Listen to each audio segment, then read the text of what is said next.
Last week I also welcomed the news that music streaming service at Spotify now lists the Scots language as an outlet, and I've tabled an early day motion. Attempted to table in Scots, but obviously the rules of this place didn't allow that. But I do thank the Table Office for their engagement on that matter and the way in which it was dealt with.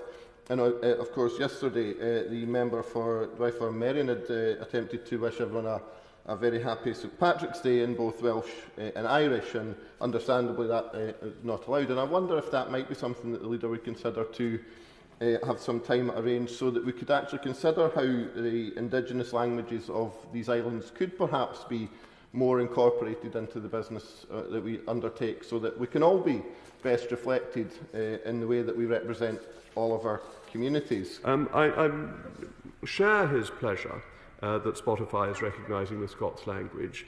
In terms of what is orderly in this chamber, Mr. Speaker, I would be very diffident about treading on your distinguished toes, except to remind people, which I don't think is treading on your toes, that modest quotation in foreign languages is permissible. I know some honourable members occasionally use Latin quips, and that is perfectly allowable, and Welsh quips and Scots quotations are allowed, but not full speeches. And I think that is reasonable because we don't have the facilities for simultaneous translation in this House. The cost of them would probably be disproportionate.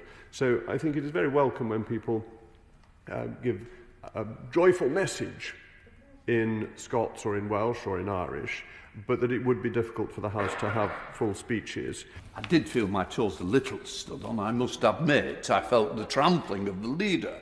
Just to say, a quip is one thing, but starting off in one language, switching to another language, and a question not knowing when it will end, does give the chair a problem.